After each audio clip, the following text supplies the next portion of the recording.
Hello, we're live at Kitengeli outside Nairobi, Kenya. Today I'm very excited because we have Noah Nasiali, the CEO of African Farmers Club. Join us. What was the plan, African Farmers Club? Interesting. Africa Farmers Club started off as a failed farmer. A failed farmer? Yes, I remember I had started farming and I was so excited. There was something called hype farming where we all started. I got some things right, but I didn't get the satisfaction that I'm doing this as a business. Yeah. And one day I remember I was contracted to do cabbages and I planted 6 acres of cabbages. Mm-hmm. But what happened was very interesting because I made sure that the crop was doing very well. Yeah. And when it came to time for harvesting, I contacted the buyer who didn't show up. What do you mean he didn't show up? It was a contract. So she had contracted me to plant cabbages. I was stuck with 75,000 cabbages. I did not know where to sell them. Before you got contacted to get the cabbages, what were you doing before that? I was doing my IT consultant. Oh. Yes, that's my background. Okay. My background is building intelligent systems. But I was doing farming as a side hustle. So what I did is that I sat down and decided to start Africa Farmers Club. I started with 2 small counties in Kenya, that is Machakos County and Kajiado County, where we are. And I said, let's just do 1,000 farmers only.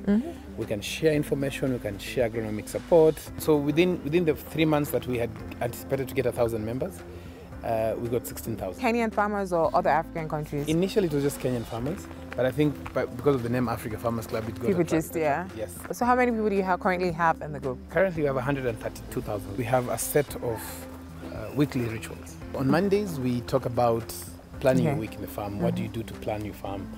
What activities have you scheduled to do in your farm? On Tuesday we start getting dirty. We start talking about Diagnostic Tuesday. Okay. What are these challenges you're facing for your crops or your animals? On Wednesday is when now we clean up ourselves and go to the market. Okay. So it's called Market Watch Wednesday. And then on Thursday we have Ask the Expert. It's Ask the Expert where we get an expert. So I've heard that Facebook has supported you. How did this happen and tell us a Facebook story? So the Facebook story is very interesting. Last year, 2018, Facebook announced that through the selection of who has been doing what I was doing with other communities, I was selected as a Facebook resident for the Facebook Community Leadership Program. Okay. How did you apply, or did you just spotted you? How does that work? Yes. So there was an application process that we went through. It was thorough.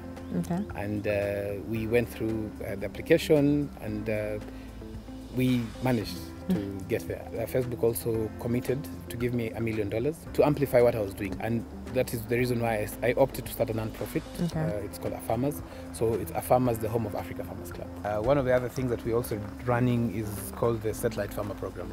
Satellite Farmer Program is something that we are running as to help farmers. But what we're trying to do is that we're trying to set up smaller centers like this in different parts of Africa. Okay. We're starting off with Kenya, and then we have 4 other countries that we are looking at. That is Botswana, Nigeria, and Uganda. Nigeria.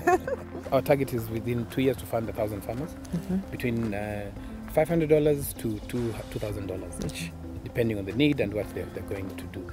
Young farmers, how are they able to access this fund? So first of all, you have to be in the Africa Farmers Club. Okay. Because we can be able to see what you have been doing, and you have to be an active member and basically it's representing Africa Farmers Club in your region. Okay. Yes. We had Ime Achibong.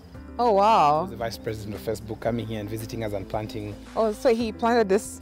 Yes, he planted I think 15 tomatoes here. Oh, nice. So do you plan on sending him some when you start harvesting, we'll send him some tomatoes? We have a partnership with Bosch now, and what we want to do is that we want to make sure that at least on a bare minimum we have farmers who can be able to preserve, because sometimes when you harvest your kales and coriander or even fruits, they cannot be fresh for more than 2 days.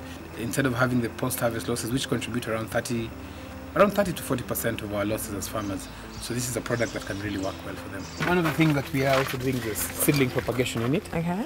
The seedling propagation unit is where we want to guarantee farmers that you can be able to reduce your costs and even the risks, because if you want to plant 1,000 cabbages, you come and get 1,000 seedlings. We are propagating kales, cabbages, basically horticulture-based products. Okay. Crops that farmers can challenge, they face challenges with, like these tomatoes that we are propagating from different companies. What we want to do eventually is to transform all African farmers into agripreneurs, and meaning we also need to start doing this ourselves as well, and show that this is possible. Agribusiness is, I think it's a word where we can also just help young people get them the skills they need, you know, to even help their parents who are farmers. How can African government support the African Farmers Club? My appeal to African governments is focus on the farmers. You know, talk to them. You know, we can talk about value addition and all these big things and setting up big fertilizer companies, but what's the point of fertilizer if I don't even know when to apply it? You know? Very true. So training farmers and making sure that there's less produce coming from outside the country. We have less imports and more of production that is guided here in the country. I think that is one of the things that can really help.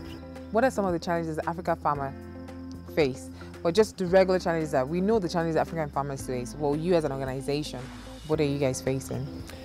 Interestingly, what I have seen personally, so I like relating to my own challenges, what I faced before getting the light, is the fact that farmers do not have information. You know, it was very interesting that even just setting up a seedling propagation unit was for the elite, you know, and buying seedlings was for the elite farmers. You know, these are things that farmers don't know. You know, this is information that farmers should have. And one of the biggest challenges that farmers face is markets. Markets, yeah. But we look at it from a different perspective. Personally, I look at it from a different perspective.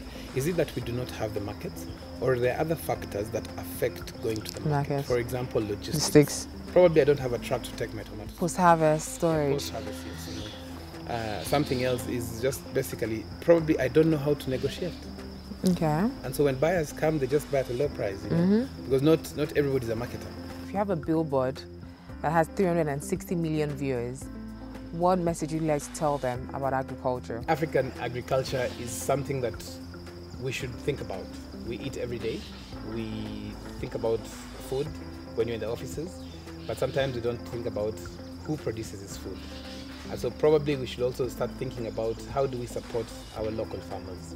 Do we buy from our local farmers, or do we buy from imported food produce? So by supporting African farmers means just support your local farm.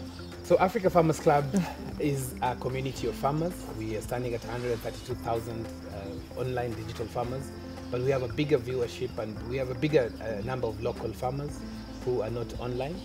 What I would like to do is that I would like to welcome you to Africa Farmers Club, join it, and attain knowledge and grow profits.